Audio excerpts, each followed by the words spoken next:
नमस्ते, आप सभी का स्वागत है आज के इस कार्यक्रम में। हमारे साथ है सुमित पीर जी। स्वागत कर रहा हूँ सुमित पीर जी का और आप सभी से अनुरोध है कि कृपया चैनल को सब्सक्राइब कर लीजिए, वीडियो को लाइक कर लीजिए। तो सुमित पीर जी, हीरा मंडी बड़ी चर्चा में है आजकल, सुना वहाँ पर क्रिकेट का एक बड़ा टूर्नामेंट हो रहा है। सर, सबसे पहले तो आपको नमस्कार, सभी दर्शकों को नमस्कार और शो पे बुलाने के लिए साधुवाद। भगवान श्री गणेश का नाम लेते हुए शुभारंभ करते हैं। महाशिवरात्रि की हार्दिक शुभकामनाएं सभी भाई बहनों को। देखिए, हीरा मंडी में क्रिकेट टूर्नामेंट हो गया था। क्रिकेट टूर्नामेंट हार गए। 4 दिन का मेला था, फिर उजाड़ ही उजाड़ है हर जगह। 2-4 दिन हरियाली तो आई थी वहां पे। क्रिकेट क्या हार गए सर, ये शहबाज शरीफ तो बौखला गया। अगले दिन ये गया पहुंचा ग्वादर। ग्वादर पता नहीं इसको क्या दौरा पड़ा, टेबल थड़ा थड़ा थड़ा थड़ा उछलने लगा और कहता है मैंने आपकी बहुत बड़ी खिदमत की, मेरा बाप बहुत बड़ा लीडर था, नवाज शरीफ का मैं बड़ा फैन हूं और मेरा नाम शहबाज शरीफ नहीं, अगर मैं पाकिस्तान की इकोनॉमिक तरक्की भारत से आगे ना करूं। मैंने कहा भाई क्या सूंघ रहे हो, पहले तो पता नाम बदल दिया मैंने उसका।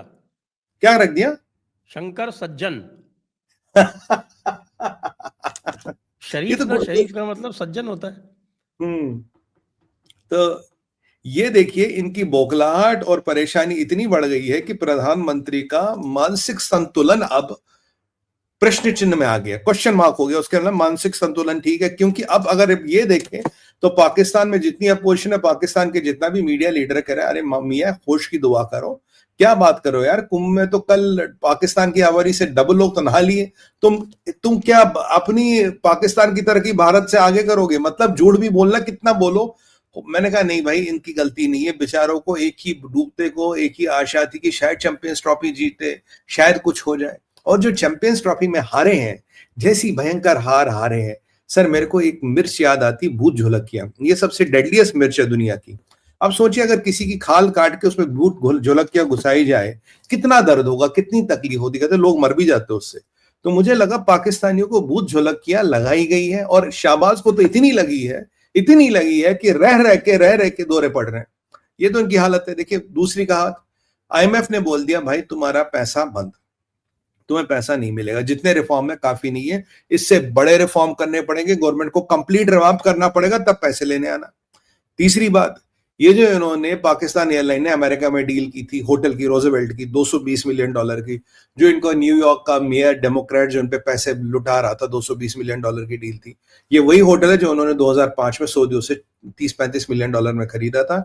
125 कमरे हैं सर इसमें, और हर कमरा $200 प्रति नाइट इनसे न्यूयॉर्क गवर्नमेंट ले रही थी। और किसको दे रही थी? ये जो इलीगल आ रहे हैं इनको दे रही थी। अब इलॉन मस्क भाई आए, इलॉन मस्क भाई ने कैंची चला दी, बोला भाई पहली बात बताओ तुम ये पैसा इनको कैसे दे रहे हो, दूसरी बात जो तुम्हारा रेट है वो डबल है, और तीसरी बात एक बात बताओ, ये जो न्यूयॉर्क किया है अमेरिकन के टैक्स पेयर का पैसा इसके लिए है क्या? अब न्यूयॉर्क का गवर्नर जो है एरिक एडम्स, वैसे है तो था ही डेमोक्रेट, पर पीछे इस पे बाइडेन ने वो आरोप लगाए थे करप्शन वगैरह के, तो इसने ट्रंप की तरफ पलटा बनता क्या। तो इसका फेमा फंड रोका गया। फेमा फंड जो इमरजेंसी फंड होता है इनका, डिजास्टर मैनेजमेंट का फंड, उसमें से उसके $80 मिलियन इसके रोक दिए गए। उसमें से पैसे निकाल के दे रहा था, क्योंकि फेमा में सर एक क्लॉज होता है कि आप रिहेबिलिटेशन या टेम्पररी रहने के लिए भी लोग को दे सकते, मतलब वो अमेरिकन सिटीजन के लिए। तो वो पैसा लगा रहा था, माइग्रेंट्स को पहुंचा रहा था पाकिस्तान। जब फेमा फंड रुका, इसने पाकिस्तान को रोक दिया, पाकिस्तान का रोक दिया पैसा तो $220 मिलियन। अब भिखारी नंगे फंगे पाकिस्तान के लिए इतने होते बेचारे, आई तौबा में मच गए, आई अल्लाह ये क्या हो गया, $220 मिलियन आ रहे थे वो भी नहीं आएंगे। और ये जो पाकिस्तानी एयरलाइन मुर्गे की बलि देके, बकरे की बलि देके, काले बकरे की, ये उड़ाते थे जहाज, तो थोड़ा बहुत तेल वेल का पैसा यहां से आता था अमेरिका से। अब $220 मिलियन नहीं आएंगे तो तेल का भी पैसा नहीं हो, बकरे वाला भी बकरे सप्लाई करना बंद कर देगा। मुर्गे वाला कहेगा तुम्हारी क्रेडिबिलिटी, तुम्हारी क्रेडिट रेटिंग बिल्कुल खराब है, मैं तुम्हें मुर्गे सप्लाई नहीं कर सकता। वैसे काले बकरे और मुर्गे पाकिस्तान में खत्म हो गए। अब सुना चाइना से मंगाते, उन पे पेंट करते हैं, काला पेंट करते हैं, कह रहे चलो ये काम आएंगे, क्योंकि देखिए सब उसी के पे तो चल रहा है। और वर्स्ट केस ये है, कह रहे हैं कि भाई भारतीयों ने कुछ पंडित कुछ तांत्रिक लगाए और उन्होंने कुछ झाड़ फूक की, इसके कारण हम मैच हार गए। मैंने कहा अगर 3 पंडित और तांत्रिकों में क्षमता है तो भैया, अगर जिस हमने 21 या 101 भेज दिया, 108 भेज दिया, तो तुम्हारा क्या होगा? तुम तो खड़े हो 22 पंडित लगाए सर। ये तो 22 की अगर 108 भेज दिया तो तब क्या होगा? तब तो मतलब पूरा पाकिस्तान खत्म, मेल्ट हो जाएगा, खत्म हो जाएगा। तुम्हारा शाहबाज गाना गाएगा, मेरा पिया घर आया और राम जी मेरा पिया घर आया। वो तो बन गया ना, उसका तो नाम बदल ही गया, क्योंकि उसने कहा था कि भाई अगर मैंने ऐसा नहीं किया तो मेरा नाम बदल देना। नाम हमने बदल दिया, नाम बदल दिया, उसका नाम रख दिया हमने शरीफ का तो कर दिया सज्जन और शहबाज का कर दिया शंकर, तो इसका नाम है शंकर सज्जन। शंकर सज्जन। तो सर घर वापसी भी करवा दीजिए इसकी फटाफट, क्या गाय को हो गई परेशान ना, हो इसी तरह गई, से तो हो गई, हो गई। हो गई अब घर वापसी। पाकिस्तान वाले भी सब लगे हुए हैं लाइन में कि भाई हमको भी वापस ले लो, हमको भी वापस ले लो, हमसे सर गलती यहाँ हो गई। नहीं, यहाँ लाइबिलिटी का क्या करेंगे हम इतनी? हम लाइबिलिटी तो यहाँ नहीं, बोलो अब तुम जाओ जहां भी जाना। देखिए अब यहाँ पे इनकी परिस्थिति में एक और सिचुएशन में चेंज आ गया है। अब आपने देखा होगा एक बड़ा ये इंपॉर्टेंट, हमने क्लॉज डाला हुआ है कि जहां जहां घर वापसी कर दोगे तुम 100%, वो एरिया हम ले लेंगे। हाँ ये क्लॉज ठीक है, 100% वाला आंकड़ा चाहिए, और वापस पलटने का विकल्प नहीं है। आगे आगे अब वापस पलटने का विकल्प नहीं किसी भी परिस्थिति में। और अब आपने एक और इंपॉर्टेंट चीज देखी होगी पाकिस्तान से, ये इसको डिस्कस करना बड़ा इंपॉर्टेंट है। ये तो 200 मिलियन 20 मिलियन डॉलर की इनकी वाट लग गई। अब ये पाकिस्तान एयरलाइन को पैसा जाता था, इनकी पाकिस्तान की सरकार को पैसा जाता था। अब अमेरिका ने 220 मिलियन डॉलर का तो पाइप काट दिया भिखारियों के लिए, मतलब वेंटिलेटर का पाइप काटने जैसी हालत है इनकी। अगले दिन समाचार आता है ट्रंप ने 397 मिलियन डॉलर का जो लॉकहीड मार्टिन का डील था वो ओके कर दिया। ये लोग काफी लोग का आया भाई ये क्या चक्कर है। देखिए इसको समझाना और इसको डिस्कस करना बड़ा इंपॉर्टेंट है। 397 मिलियन डॉलर जो सबसे पहले वो लॉकहीड मार्टिन को जाएगा, वो पाकिस्तान को नहीं मिलेगा। दूसरी चीज हाँ, जैसे, वो तो मॉनिटरिंग के लिए है। हाँ वो तो अब दूसरी चीज है सर, जैसे ये चीज मान लीजिए मार्केट से खरीदेंगे $100 की है, आपने कोटेशन मंगाई खरीद ली, किसी ने आपको 90 में दे दी, अब मैं आपको 8 दे रहा हूं। अब अमेरिका पैसे दे रहा है, लॉकहीड मार्टिन करे $1000 की है, तो तुम्हारे पास इसका कोई बैच मार्क नहीं, वो तुम्हें 397 मिलियन डॉलर में क्या देगा। तीसरा पॉइंट, भाई इसमें जो अपग्रेड था कोई वेपन या मिसाइल नहीं दी जाएगी, सिर्फ रडार्स को अपग्रेड किया जाएगा। चौथा पॉइंट जो सबसे इंपॉर्टेंट पॉइंट है, इसमें F-16 की अवेलेबिलिटी को बढ़ाना, और अमेरिका ने बिल्कुल क्लियर बोल दिया है कि आप ये भारत के अगेंस्ट यूज नहीं कर सकते, टेररिज्म के अगेंस्ट यूज कर सकते हैं। अब सवाल ये आता है कि पाकिस्तान में तो सारे आतंकवादी है, ये नया आतंकवादी कौन सा आ गया जिसपे अमेरिका मेहरबान है। अब अमेरिका जिसपे मेहरबान है सर, अमेरिका की ईरान के साथ लगभग लड़ाई तय है।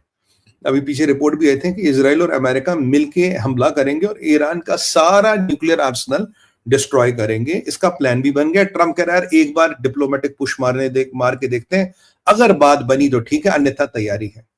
ऐसे में पाकिस्तान इसमें ना कूदे, और जो जैश अदल नाम का जो आतंकवादी संगठन है जो एक्टिव है आपका ईरान में भी और बलूचिस्तान में भी, इनको ईरान यूज ना करे और इनसे कुछ गड़बड़ ना करवाए। तो अब क्या होगा आप देखेंगे बहुत जल्दी, सुन्नी पाकिस्तानी अमेरिका का डॉलर लेके अमेरिका के फेंके हुए टुकड़ों पे, बीक के टुकड़ों पे ये मारेंगे शिया ईरानियों को। कल को अगर ये अमेरिका के F-16 ईरान के अगेंस्ट, जैश अदल के अगेंस्ट, इस्लामिक रेवोल्यूशनरी गार्ड के अगेंस्ट यूज किए जाए तो कोई बहुत बड़ी बात नहीं, क्योंकि ये जो इन्होंने अभी इस्लामिक रेवोल्यूशनरी गार्ड ने इस क्या था ऑपरेशन जुल्फिकार जो इन्होंने अभी प्लान किया था, इसमें इन्होंने पहली बार एयरफोर्स, मिलिट्री और नेवी को एक साथ किया है। और ये ईरानियन आर्मी नहीं है, इस्लामिक रेवोल्यूशनरी गार्ड इसको कंडक्ट कर रहा है। और इन्होंने 2 नए ड्रोन भी दिखाए हैं। कुछ जो मिसाइल इन्होंने एग्जिबिट किए थे वो सारे पुराने थे, नया कोई नहीं था। हाँ एक ड्रोन है जिसका 60 से 90 किलो का पेलोड है, एक का 20 से 30 किलो तक पेलोड है। ये 2 नए ड्रोन इन्होंने दिखाए। और जो इनका जनरल है वो कहता है जी हम तो अभी 50 कंट्रियों को ड्रोन सप्लाई कर रहे हैं, अगर ईरान के साथ आपने कुछ छेड़छाड़ की तो हम अपनी न्यूक्लियर फैसिलिटीज को 6 से 12 महीने में वापस लाएंगे, पर हम पूरे मिडिल ईस्ट को जला देंगे और वर्ल्ड वॉर 3 की हम आगाज करेंगे। ये उसकी बिल्कुल धमकी आई है, और कोई सेफ नहीं है अमेरिका में भी। अब अमेरिका जाए तो ट्रंप ने एक ऑर्डिनेंस साइन कर रखी है सर, एग्जीक्यूटिव ऑर्डर साइन कर रखा संजय सर। उसमें ये लिखा, अगर मेरा किसी कारण मेरा असैसिनेशन होता है और उसमें ईरान का इन्वॉल्वमेंट पाया जाता है, ईरान इसमें संलग्न पाया जाता है, तो जेडी वेंस को साफ रिटन ऑथराइजेशन और रिटन ऑर्डर है, आपको ईरान को, you have to dismantle Iran from planet Earth. अगर ऐसा हुआ तो ईरान को आपको बिल्कुल खत्म करना। तो वहां ये मारे, और यहाँ कह रहा जी हम न्यूक्लियर इंस्टॉलेशन अपनी जल्दी ऊपर कर देंगे, हम 6 महीने में कर देंगे, 9 महीने में कर देंगे। बेसिकली ईरान की हालत खराब है, और ईरान को पाकिस्तान सपोर्ट ना दे और ये पाकिस्तान के F-16 के ईरान की मदद में ना आए, जैश अदल की मदद ना करे, या एक दो और भी संगठन जिनकी मदद ना करे, इसलिए इनको बोला तुम्हें अपग्रेड दे देंगे, पैसा तो काट दिया, अपग्रेड दे देंगे, पर अब तुम्हें जाके ईरानियों को और IRGC को या जैश अदल अगर कोई भी बीच में आता तुम्हें उसको ठोकना पड़ेगा। तो ये थोड़ा यहाँ क्लियर करने की बात थी। अब आते हैं नहीं, इसमें बलोचिस्तान। एक और भी तो चीज़ है, इस $397 मिलियन में इसमें एक ये है कि साहब की और जो इसमें लॉकहीड मार्टिन जो है उनके सारे F-16 में वो मॉनिटरिंग मैकेनिज्म लगाएगा, और जो भी उनके जो मैंडेट है उसके बियॉन्ड जाने की कोशिश की तो वो उनको वहीं पे डिसेबल कर देगा। बिल्कुल। अब ये देखिए, वो आपने बिल्कुल सही मतलब पॉइंट बोला। आपने जो है वो F-16 उड़ाया और आप चले भारत की तरफ, तो तो पता चला बीच में ही उसका इंजन बंद हो गया। इंजन वाला ये मैं कहने वाला था। अब सर ये आपने बड़ा अच्छा पॉइंट मेरे दिमाग से निकल गया था। F-16 में ना एक इनका पास ऑप्शन होता है किल स्विच। किल स्विच का मतलब है कि अगर वो चाहे तो आपका F-16 उड़ेगा ही नहीं। अब क्या हो गया था, काफी F-16 पुराने हो गए, किसी में उन्होंने जुगाड़ तुगाड़ किया था। अब कुछ वो जो कंट्रोल सॉफ्टवेयर है, काफी चीजों में अपडेटेड नहीं था और एडवांस वर्जन नहीं था। पहले तो मान लीजिए 15 चीजों को कंट्रोल करता था, आज के डेट में 25 से 30 चीजों को कंट्रोल करता है। जब ये अपग्रेड होगा, पाकिस्तानियों को ये नहीं पता होगा, इसमें ये सॉफ्टवेयर भी अपग्रेड होगा, इसके जो भी नेसेसरी स्पेयर्स वगैरह वो भी चेंज होंगे। तो कल को ये भी हो सकता है कि F-16 को अब हिला भी ना पाए। अगर अमेरिका चाहेगा हिला भी नहीं पाएगा, क्योंकि इस लैटिट्यूड के आगे F-16 जाएगा तो उसका इंजन रुक जाएगा, क्योंकि ये लैटिट्यूड नहीं है, ये पीछा पीछा। तो कल को आप पाथ भी डिफाइन कर पा सकते हो F-16 का, कि तुझे वेस्ट की तरफ ही उड़ना है, तुझे ईस्ट की तरफ नहीं उड़ना। मतलब इतना कंट्रोल आएगा। तो बेसिकली जो F-16 है, पाकिस्तानी पायलट, पाकिस्तान का तेल उधार का, और पाकिस्तान की सरजमीन, और इशारे और दिशा निर्देश अमेरिका का, पेंटागन का, भाई ये तुम्हें आज से करना है। तो ये जो सब सोचते थे भारत के F-16 यूज करेंगे, बेटा अभी तो फिर भी थोड़ा बहुत कर पाते हो, जिस दिन सॉफ्टवेयर अपग्रेड हुआ कुछ भी नहीं कर पाओगे। बाकी तुम्हारा चाइनीज जो कचरा है वो तो चलता है नहीं, वो तो तुम्हें भी पता हो, तो चाइना खुद यूज नहीं करता, तो तुम काहे को यूज करोगे वो। हाँ, बाकी चाइना में हकीकत यह अब तक 2000 पायलट मर चुके हैं चाइनीज जहाजों पे। तो अगर तुम्हें भी उनसे रेस लगानी है तो चाइनीज जहाज उड़ाओ, बाकी अल्लाह भला करेगा, हम तो यही कहेंगे। नहीं, चाइनीज जहाज बहुत अच्छे होते हैं साहब, बहुत अच्छे होते हैं। जब आप चाहिए तो चलते ही नहीं है, चोरी के पार्ट्स लगाते हैं। इसीलिए सोवियत यूनियन ने, सॉरी रशिया ने उनको सामान देना बंद कर दिया। उनका जो भी हम देते हैं तुम उसकी नकल कर लेते हो। सर ये जो इनका जो इन्होंने J-35 वगैरह लाया था, ये तो इनकी चाइनीज PLA खुद यूज नहीं करते उसको। वो कहते हैं हमें ये सब नहीं चाहिए। एक उनका जो J-16 है, एक वो यूज करती है, कहते बाकी जितने नए वेरिएंट है हमें कोई नहीं चाहिए, हमें किसी पे भरोसा नहीं है।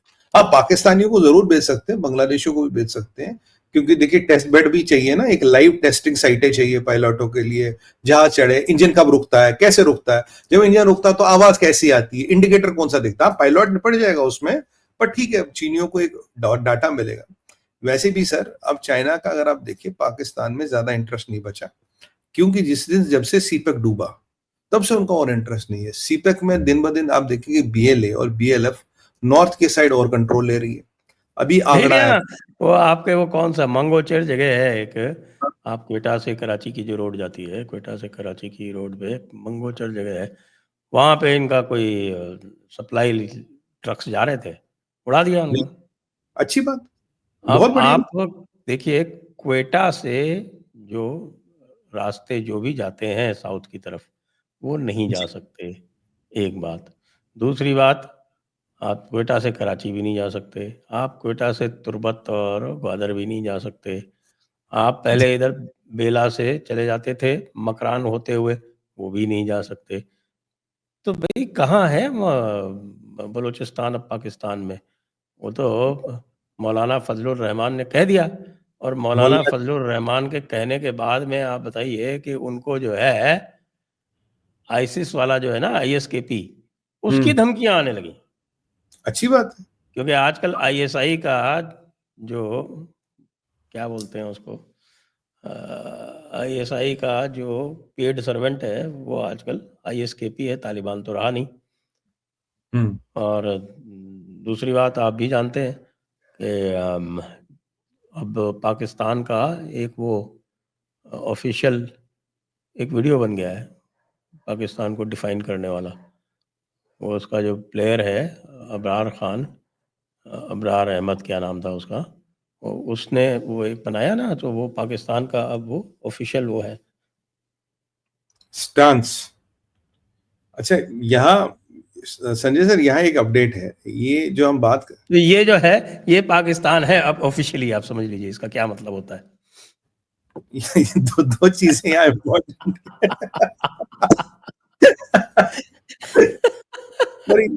पर ये आपने एक दुखती हुई रात छोड़ दी थी, ये मंडी में बस 3 दिन तक लोग जो है वो अभी चला रहे हैं, मीम चल रहा है, और वो एक वो आया था ना एक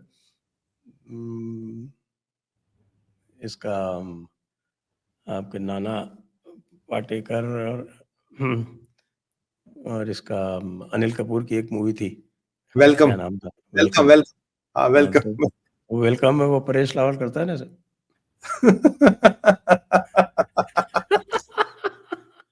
तो उसको वो बोलता है, "ए, क्या कर रहा है तू, तुम्हारे लोगों की तादाद बहुत बढ़ गई है आजकल।" सर पर 2-3 चीजें और है। पहली बात तो तो ये जो है ये डिफाइन करता है इसको, पाकिस्तान, पाकिस्तान पाकिस्तान का ऑफिशियल वीडियो बना देना चाहिए। बिल्कुल हम इनका ये हैं, पाकिस्तान राष्ट्रीय चलचित्र, पाइंदाबाद, Pakistan is defined by this video.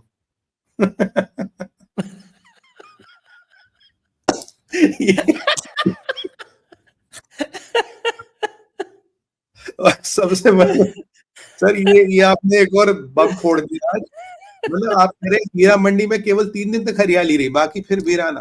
अब कोई नहीं जाता, कोई आता जाता, जितने लोग थे नहीं, डेफिनेटली। नहीं, आपको पता नहीं है।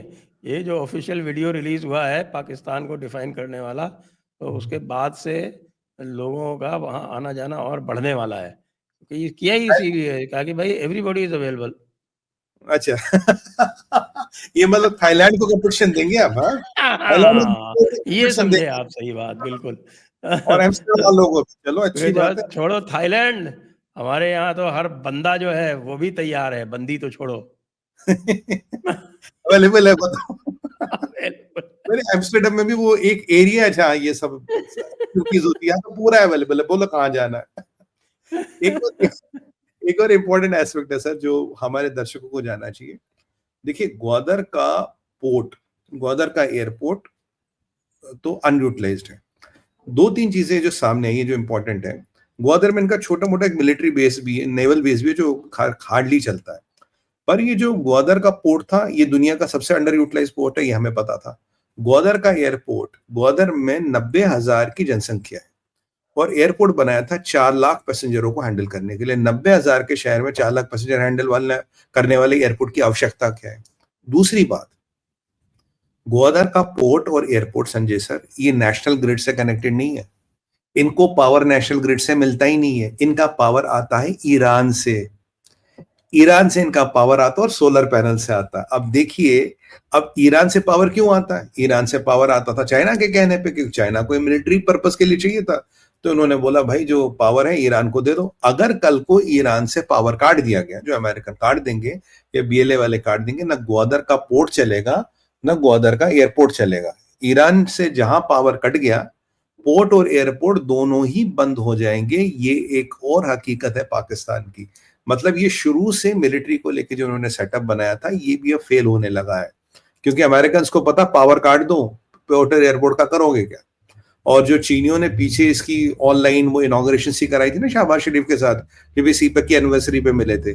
अब ना चाइना का निशान है वहां पे, और वो चाइना मार ब्रिगेड तो ही बीएलए बीएलएफ का, जो चीनियों को ढूंढता रहता है। तो ओवरऑल अब इनके हाथ से परिस्थितियां बद से बदतर हो रही है। आज की परिस्थिति है सर, अगर आज आप कहो कि 6 महीने में बलूचिस्तान टूटेगा, आप नहीं कह सकते। क्यों? ये नहीं कि 6 महीने में 3 महीने होगा, में भी टूट सकता है। तो 3 महीने में टूट जाए। मतलब आज हम अपर लिमिट, अब तो लोअर लिमिट नहीं पता। अब पहले कहते थे भाई इतना, अब लोअर लिमिट ही नहीं पता। हो सकता कल हो जाए, हो सकता कल डिक्लेयर कर ले। और यहाँ एक और चीज मैं आपको बताऊं, ये मैं एनालिसिस कर रहा था, ये जो मौलाना डिजल है ना, ये बकवास क्यों कर रहा है, ये आजकल क्यों कह रहा है बलूचिस्तान जाने वाला है, ये वो। इसके 2 कारण है सर। ये जो आसिम मुनीर है, ये ये जो होता है ना ओटीए, ये ओटीए का बंदा नहीं है, ये आया दूसरे रूट से। अब ये जब दूसरे रूट से आया, जो पैसा वैसा पहले आता था, आसपास में जंगें होती थी, ये दहशतगर्दी की जंग लड़ते थे, जैसे हमारे कुछ पाकिस्तानी मित्र कहा करते थे दहशतगर्दी की जंग लड़ते थे, तो मतलब पेड़ जहाद करते थे ये। अब क्या हो गया, आसपास कोई कॉन्फ्लिक्ट नहीं है, भारत ने पाकिस्तान का नाम लेना बंद कर दिया, पाकिस्तान जियोपॉलिटिकली निकल गया। शहबाज शरीफ के फोन डोनाल्ड ट्रंप में कोई आंसर ही नहीं करता, उसका क्लर्क भी जवाब नहीं देता फोन का, क्लर्क मतलब ऑफिस की बॉय भी जवाब नहीं देता शहबाज शरीफ के फोन का।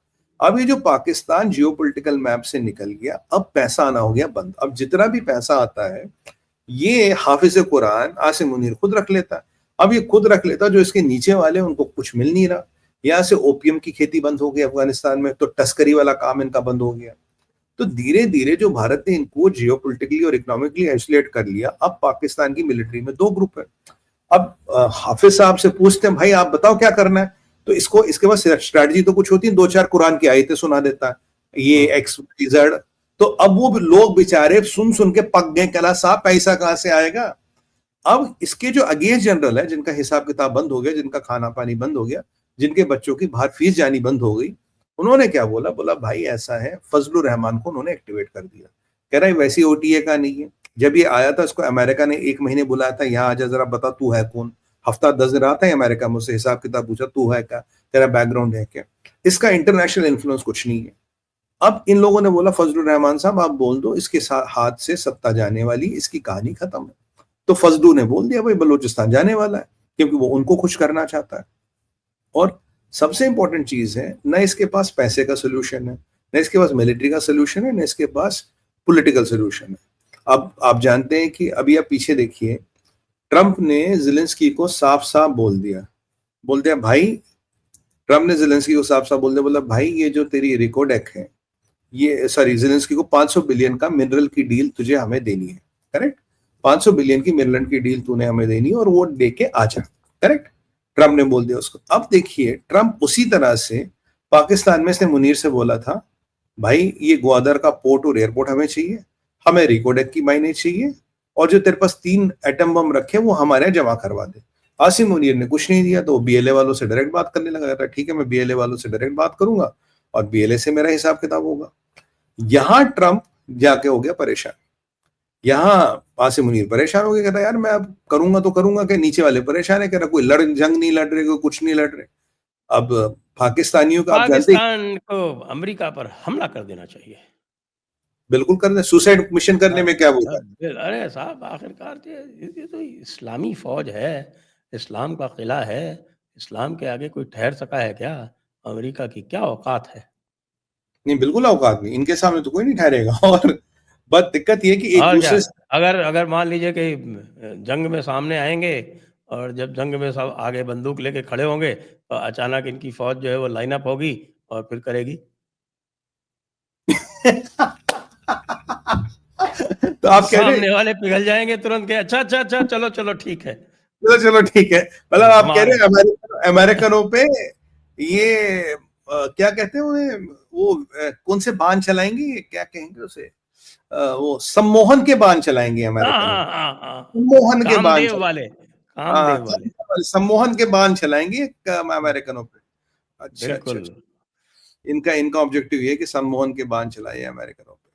अच्छा, ऑफिशियल वीडियो रिलीज हो गया। अब तो ऑफिशियल वीडियो रिलीज हो गया। अब ये आसिम मुनीर से सर ये लोग, इसीलिए मौलाना डिजिल को एक्टिवेट किया गया, बोला भाई तू ये स्टेटमेंट दे दे क्योंकि हालत खराब है। 75% बलोचिस्तान गया, 5% केपी के कागजों में बचा, वो भी गया, और हाफिज साहब कुरान की आयतें पढ़ रहे और जितना माल आ रहा अकेले खा रहे हैं। अब यहाँ एक और हुकुम का इक्का है सर अमेरिका के पास। आपको याद होगा पहले पीछे इनका सीडीसी था, सेंट्रल डिजाइन कॉम्प्लेक्स, जिसपे सैंक्शंस लगाए थे। बोला यार तुम ये मिसाइल बनाते हो, लॉन्ग डिस्टेंस मिसाइल बनाते हो, तुम पे सैंक्शंस लग गई।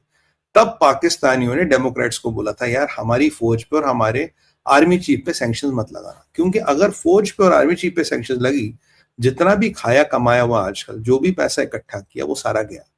अब डोनाल्ड ट्रंप के रहमो करम पे जिंदा, जिस दिन डोनाल्ड ट्रंप का दिमाग घुमा, इस आसिम मुनीर या फौज पे सैंक्शन लगे, इसके जितने जनरल है, जितना भी उनका जहां भी पैसा है, और अमेरिका को सब पता क्योंकि लिया तो उन्हीं से, जहां कनाडा में हो, ऑस्ट्रेलिया में, जहां भी इनका पैसा प्रॉपर्टी है, सब अमेरिका के अंगूठे के नीचे आ जाएगा। सोचिए जिंदगी भर का खाया कमाया जितनी भी इन्होंने हरामखोरी की, वो सारा पैसा ट्रंप के एक डिसीजन पे सब खत्म।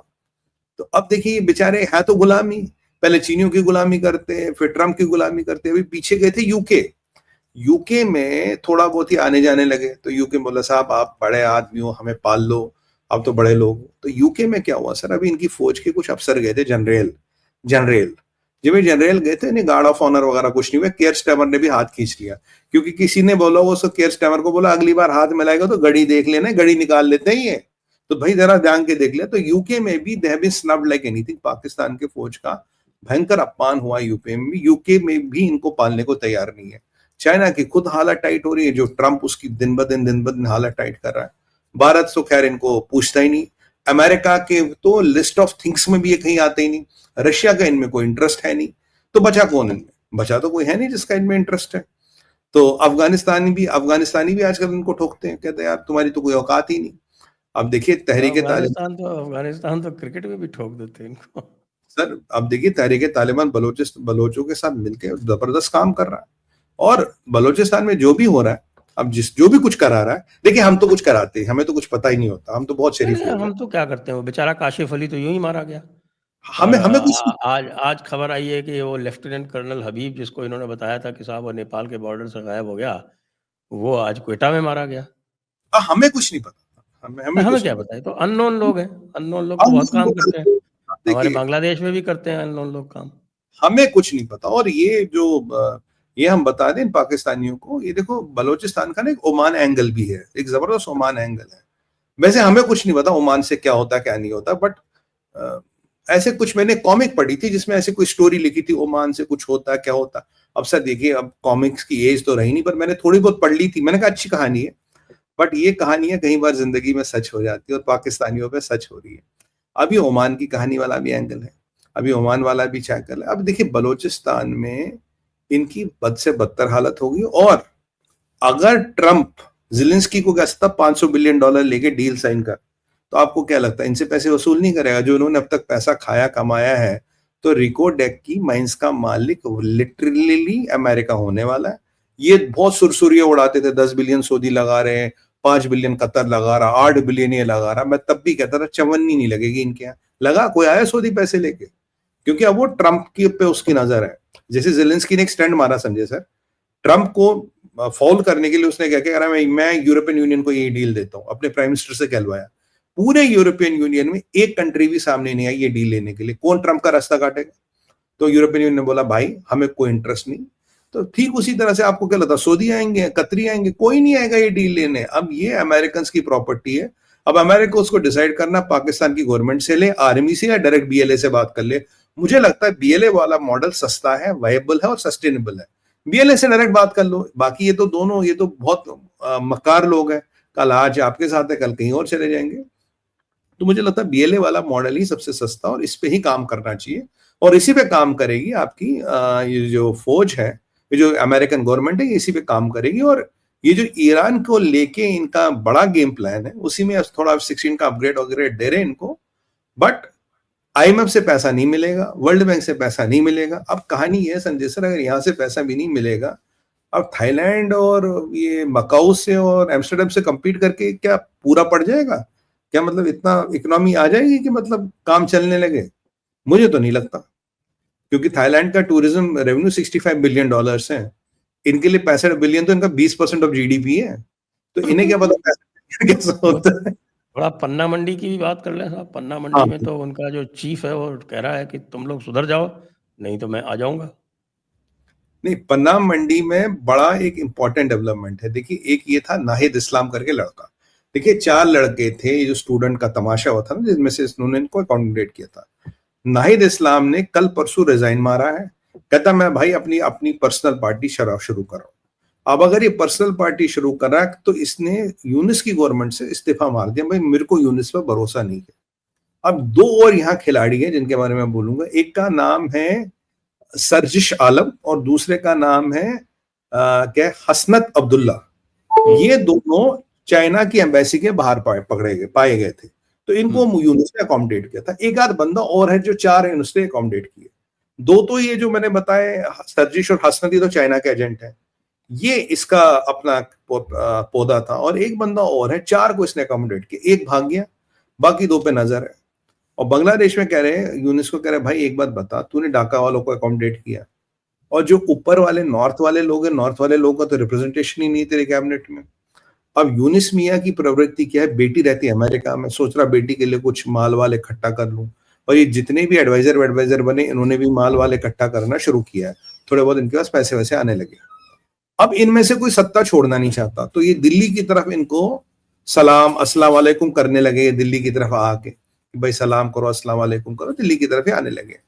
इसी लिए ये नाहिद इस्लाम किलस गया, कहता भाई मैं तो रिजाइन कर रहा हूं। बट वास्तविकता ये है, यूनिस को चाहिए पैसा, यूनिस अपनी बेटी का फ्यूचर सिक्योर करना चाहता है, तो यूनिस उसी चक्कर में लगा कि भाई मेरी बेटी का फ्यूचर सिक्योर हो और मुझे इसका पैसा मिले। This is what Yunus is trying to do, और ये लोग हर कोई अपना अपना हिस्सा देखना चाहते हैं। अब मैं आपको ले जाता हूं वकरुल जमान की तरफ। वकरुल जमान कौन? आर्मी का चीफ। आर्मी का चीफ वकरुल जमान का कल स्टेटमेंट आया, Bangladesh is heading to anarchy because of our own bigs. जो हमारा प्रेडिक्शन था, छोटे छोटे पावर सेंटर बनेंगे और हर पावर सेंटर अपने हिसाब से चलाएगा, हर पावर सेंटर अपना पैसा निकालना चाहेगा। बिल्कुल उसी परिस्थिति में है बांग्लादेश। यूनिस को सत्ता चाहिए और यूनिस दिल्ली के सजदा कर रहा है। आप देखिए पीछे इनके बॉर्डर गार्ड वाले आए थे, कह रहे कोई डिस्प्यूट नहीं है जी बॉर्डर पे, जहां दिक्कत हो रही ज्वाइंट सर्वे करेंगे और हम आपका फेंस लगवा देंगे।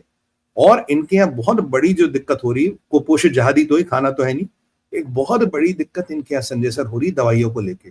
दवाइयां नहीं इनके पास, और दवाइयां अगर चाहिए वो केवल और केवल भारत से आ सकती है, क्योंकि अगर स्विट्जरलैंड और अमेरिका से मंगा लेंगे तो खजाना खाली हो जाएगा, यूरोप और अमेरिका से मंगा के जितना भी थोड़ा बहुत खजाने में बचा है, तो ये भारत से दवाइयां मंगानी पड़ेगी।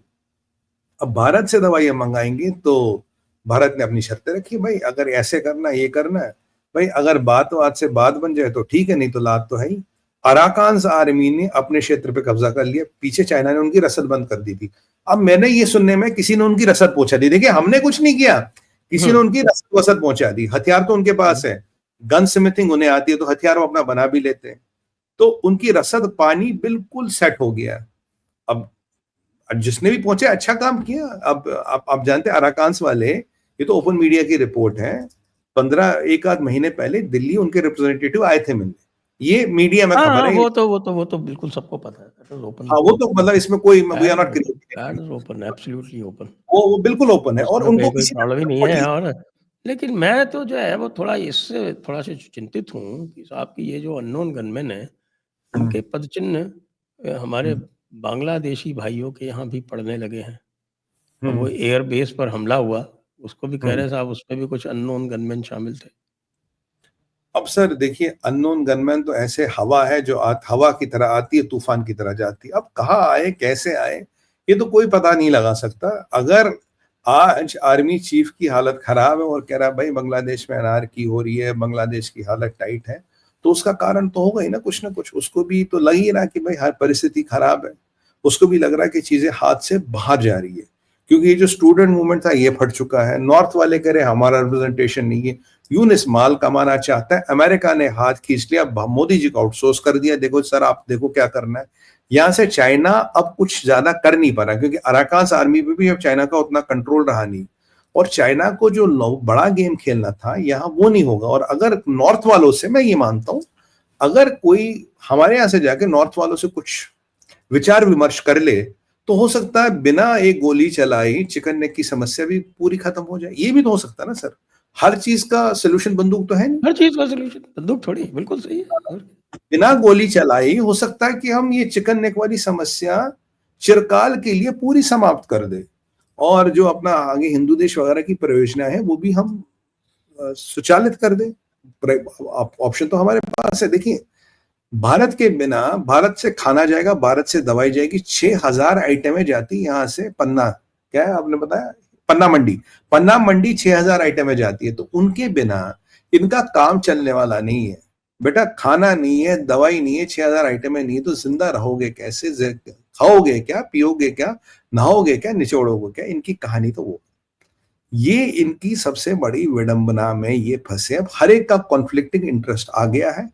चाइना अब न पाकिस्तान को न बांग्लादेश को उतना सपोर्ट कर पा रहा है, क्योंकि जो अमेरिका ने अपनी स्टेटेड पोजीशन बदली ताइवान को लेके, जो अमेरिका ने अपने जहाज चला जो दी, अमेरिका ने उसको वो जो इंडिपेंडेंस वाला जो वही कह रहा हूँ ना, स्टेटेड पोजीशन बदल ली ना सर ताइवान को लेके। अब तो वो कह रहे अब वो जो है वो उसने हटा लिया कि हैं, बिल्कुल वो ताइवान की इंडिपेंडेंस को सपोर्ट नहीं करता है, ये बात वो हटा हटा ली। दी, लाइन हटा दी वो तो इनकी। और ताइवान ने तो ये भी बोल दिया, अमेरिका आपका बहुत धन्यवाद, अब जितने भी बड़े संस्थान है हमें अमेरिका ने बोला हम तुम्हें उसमें घुसाएंगे, जैसे G20 हो गया, I2U2 हो गया, ऐसे कई संस्थान है, तो उसमें ताइवान को बाकायदा मेंबरशिप दी जाएगी। अब इतना ही नहीं, अब देखिए ये चाइनीज इतने बौखला गए हैं, ये जो टैस्मैन सी है बिटवीन आपका ऑस्ट्रेलिया एंड न्यूजीलैंड, इसमें उन्होंने अपनी मिलिट्री एक्सरसाइज कर दी। इसलिए ये क्या कर रहे हैं कि ऑस्ट्रेलिया को तंग कर रहे हैं, न्यूजीलैंड को दबाने की कोशिश कर रहे हैं। अब ऑस्ट्रेलिया और न्यूजीलैंड परेशान है, कहता है इतने डिस्ट्रॉयर वगैरह तुमने भेज दिए, एक एक डिस्ट्रॉयर में 114 वर्टिकल सेल्स लगी, यानी कि 114 मिसाइल लॉन्च कर सकता है। 540 नॉटिकल माइल एक मिसाइल की रेंज है, और हाइपरसोनिक मिसाइल के साथ वहां क्या करने गए थे? आपने ऑस्ट्रेलिया न्यूजीलैंड की परमिशन ली। देखिए कहानी क्या थी सर, पहले चाइना चाहता था कि इंटरनेशनल वाटर्स है ना, इंटरनेशनल वाटर्स, पर सर आप देखिए ना, अगर 540 नॉटिकल माइल्स की रेंज वाला आपका मिसाइल है, आप तो इंटरनेशनल वाटर से भी उनको हिट कर सकते हो ना। तो एक्सरसाइज में ये होता कि क्या एम्यूनिशन होगा, एक सबकी प्रक्रिया होती है, what all you can do. देखिए यहाँ पे पहले चाइना चाहता था कि मैं अमेरिका को पनामा में घेरूं, ट्रंप ने उसका विकल्प हटा दिया। फिर लगता था ग्रीनलैंड में घेरूंगा, तो ट्रंप की पुतिन से दोस्ती होगी, ग्रीनलैंड में कहानी खराब होगी इनकी। अब इन्होंने ताइवान को लेकर पोजीशन बदल दी, तो इन्होंने क्या कर दिया, ये ऑस्ट्रेलिया और न्यूजीलैंड के बीच चले गए, वहां उनको तंग करने लगे। क्योंकि चाइना का हमेशा मंशा है कि अगर लड़ाई हो, अगर कॉन्फ्लिक्ट हो, साउथ चाइना सी में ना हो और कहीं हो, ये उनकी हमेशा से पॉलिसी रही है, और इसी पॉलिसी को लेके वो अपनी आगे कार्रवाई चला रहे हैं। तो यहाँ पे दिक्कतें यहाँ है कि भाई उसी पॉलिसी को लेकर अपनी कार्रवाई चला रहे हैं, पर अमेरिका भी बार बार चीजें वापस ला रहा है वहां पे। और क्योंकि चाइना को अगर आपको तोड़ना है, आपको इकोनॉमिकली स्क्वीज करना है, लड़ने की जरूरत नहीं है, इकोनॉमिकली स्क्वीज कीजिए, स्क्वीज कीजिए, हालत उनकी बद से बदतर होती जाएगी। और सर 145 करोड़ लोगों को खाना खिलाना कोई आसान काम है जब इन फूड डिफिशिएंट कंट्री। तो वहां उनको उनकी भी फॉल्ट लाइंस बहुत क्लियर है, और ट्रंप की जो दिन ब दिन पॉलिसी है वो बहुत क्लियर है। और ट्रंप तो यूरोपियन यूनियन को भी कहता भाई इनसे व्यापार मत करो, और बिल्कुल क्लियर है उस ट्रंप की स्ट्रैटेजी। भाई देखो अभी भी देखिए शी जिनपिंग से नहीं मिला, कह रहा पहले मैं रशियन यूक्रेनी वॉर रोकूंगा, और कल परसों तो चमत्कार हो गया। अब देखिए यूरोपियन यूनियन ने UNGA में सर एक अधिवेशन लाया अगेंस्ट रशिया कि भाई रशिया बुचर है, ये है वो है पुतिन, और यूक्रेन की टेरिटोरियल सॉवरेनिटी रेस्पेक्ट होनी चाहिए। उस पे की प्रतिक्रिया क्या थी? उस पे पहली बार अमेरिका ने रशिया के साथ तालमेल बिठा दिया। ऐसे इंडिया, चाइना, UAE काफी कंट्रियों ने एब्सटेन किया। अब 93 वोट पड़े थे सपोर्ट में, पहले ये 90-10 का रेशियो होता था, और जो एब्सटेनेंस और जो अपोजिशन में वोट पड़े वो 83 है, लगभग 55-45 का गेम हो गया। बट पहली बार अमेरिका और रशिया एक साथ पाए गए, और क्रेमलिन तो ट्रंप की वाहवाहियों पे वाहवाही, अगर देखो जी ट्रंप साहब आए, कितनी परिस्थितियां चेंज हो गई, वो हो गई। अब कह रहे हैं कि भाई सैंक्शंस हटाओ रशिया की, डिप्लोमेटिक स्टाफ आ जाएगा एम्बेसियों में, और जो बिजनेस एज यूजुअल है वो हो जाएगा। ये सब कार्य शुरू हो गई है। अब यूरोपियन यूनियन को इतना बड़ा झटका लगा 2-3 दिन पहले UNGA में, वो तो मतलब अपने कहते हैं ना जख्म चाट रहे हैं आज के डेट में। और इतना ही नहीं, यूरोपियन यूनियन वालों ने हमारी 4 कंपनियों पर सैंक्शन लगाई, बोला जी आप रशिया को माल देते हो, हमने भारत की 4 कंपनियों पर सैंक्शन लगाए, और उसी यूरोपियन यूनियन ने जोलानी जो है सर, ये सीरिया वाला, इस पे सैंक्शन हटा दिए हैं। इसका तेल और बैंकिंग खोल रहे, भारत की 4 कंपनियों पर सैंक्शन लगाए, जबकि हमें फर्क नहीं पड़ता कुछ भी। और यहां पे अमेरिका ने और सैंक्शन लगाई ईरान पे, ईरान को और टाइट कर दिया, और उसका स्क्रू टाइट कर दिया। तो अगर आप ओवरऑल देखेंगे चीजें बहुत जल्दी बदल रही है। और इजराइल में जो अनफॉर्चुनेटली जो 2 बच्चों के शव हमास ने दिए, जिनके बॉडी म्यूटिलेटेड थी, बहुत भयंकर परिस्थितियों में उनकी मौत हुई थी। अब ट्रंप कहते हैं कि अगर बेंजामिन नेतन्याहू तुम्हें युद्ध करना, मैं आपके साथ हूं, आई एम विद यू। और अगर मुझे ये देख के गुस्सा आया, और अगर आपको गुस्सा नहीं आया तो ये गलत है, आपको भी गुस्सा आना चाहिए। और युद्ध की पूरी तैयारी हो रही है। ये बताइए कि ट्रंप जो है वो बांग्लादेश का बैंड कब बजाएगा, या खाली पूरा कह दिया कि साहब I leave it to the prime minister, तो सब प्राइम मिनिस्टर के ऊपर ही छोड़ दिया? अब सर देखिए ट्रंप के पास देखिए रशिया, यूक्रेन है, चाइना है, ईरान है, बड़े बड़े विषयों में फंसा है वो। तो क्या ये जो रीजनल इश्यूज है, ये छोटा मोटा प्यादा है। नहीं बोले ये रीजनल इश्यूज है, मोदी जी आप संभालिए, तो आपके बैकयार्ड का बात, मैं आपके वहां आके क्या वैल्यू एड करूंगा, ये आप संभालिए, बांग्लादेशों को आप निपटाइए। ट्रंप का बिल्कुल मानना ये है कि आप इनको ठिकाने लगाइए। सर मैं आपको बताऊं, ये यूनिस आपको कुछ दिनों में दिल्ली में अष्टांग ये प्रणाम ऐसा कर। तो नहीं है। देखिए, मैंने चीज़ों को लिंक किया था क्योंकि डॉक्टर जयशंकर ने एक सीधा-सीधा मैसेज दिया कि भई Bangladesh has to decide what kind of relations it wants to keep with India. ये डॉक्टर बिल्कुल जयशंकर का स्टेटमेंट, ओपन स्टेटमेंट। और उसके अगले दिन अगले दिन नहीं, 2 दिन बाद हमारा मिलिट्री चीफ बोलने लगता है कि सुधर जाओ, नहीं तो। वरना मेरी मेरी पेशेंस जो है अब जवाब दे रही है। मुझे जो है वो दिल्ली से मैसेज आ गया है, तो इसलिए मैं तो सुधर गया हूँ, तुम भी सुधर जाओ। ऐसा है क्या? बिल्कुल सर, अब ये देखिए ना, ये अभी ओस्टी कॉन्फ्रेंस में इनका इनका एक एडवाइजर है, ये डॉक्टर साहब से मिला, डॉक्टर साहब को कुछ कह रहा था गंगा वाटर ट्रीटी वगैरह। डॉक्टर साहब ने बोला भाई बात सुन मेरी, पाकिस्तान का जो हाल किया ना उसको दुनिया के नक्शे से हमने गायब कर दिया, इवेपोरेट कर दिया। अगर तू नहीं सुधरा, तेरा दूसरा पाकिस्तान वाला हाल कर देंगे दुनिया में, तुम्हें कोई भूल जाएगा, you will evaporate out of the global map. तो इसलिए औकात में रहो, कोई ज्यादा बातचीत करने की आवश्यकता नहीं है। और हमने तो बोल दिया बांग्लादेश से को डिसाइड करना हमारे साथ रिलेशन कैसे रखने। और अगर इसका मतलब ये भी है संजय सर, अगर आप अच्छी रिलेशन नहीं रखोगे तो हमारे पास भी तो सारे विकल्प खुले हैं। जैसे मैं नॉर्थ का ऑप्शन बता रहा था, मेरे दिमाग ऐसा मुझे नहीं पता, नॉर्थ में अगर मान लीजिए हमारी किसी से अच्छी बातचीत हो जाए तो चिकन नेक वगैरह की समस्या खुद ही सॉल्व हो जाए। ढाका बातचीत करने की क्या जरूरत है, ऊपर नॉर्थ में बातचीत कर लेते हैं ना। नॉर्थ वाले तो वैसे किल से पड़े, हमें रिप्रेजेंटेशन नहीं मिल रहा, यूनिस की सरकार आतताई है, तो हम वो भी तो कर सकते हैं। और भारत के विकल्प सारे खुले हैं सर। यहां तो लोग ये कहते हैं कि अगर ईस्टर्न कमांड चाहे, लिटरली सुबह का चाय कलकत्ता में और दिन का नाश्ता ढाका में कर सकती है, कोई टाइम नहीं लगेगा ईस्टर्न कमांड को, बस आदेश मिलने की देर है। ये बांग्लादेशी भी जानते हैं, ये बांग्लादेशी भी अच्छी तरह से जानते हैं, बट अभी हम परिस्थितियों को थोड़ा सहजता से सुधारना चाहते हैं, लो कॉस्ट और हाई इम्पैक्ट गेन करना चाहते हैं अपना, जिसमें भी काइनेटिक ऑप्शंस फिलहाल इंक्लूडेड नहीं है, पर कभी भी इंक्लूड हो सकती है। देखिए क्षमता और कैपेबिलिटी की कोई उसमें तो कमी क्या है, वो 33 करोड़ तो कोर तो वहीं बैठी हुई है ना आपके। तो उसमें कोई 33 कोर सिलीगुड़ी के पास भी तो बैठी हुई है। और अब देखिए मालदा मुर्शिदाबाद के अपोजिट तो हमने सबसे बड़ी मिलिट्री एक्सरसाइज भी कर दी अब तक की, डोमिनेंस वाली। तो तैयारी तो हमारी पूरी है, ये तो बांग्लादेशी जानता है।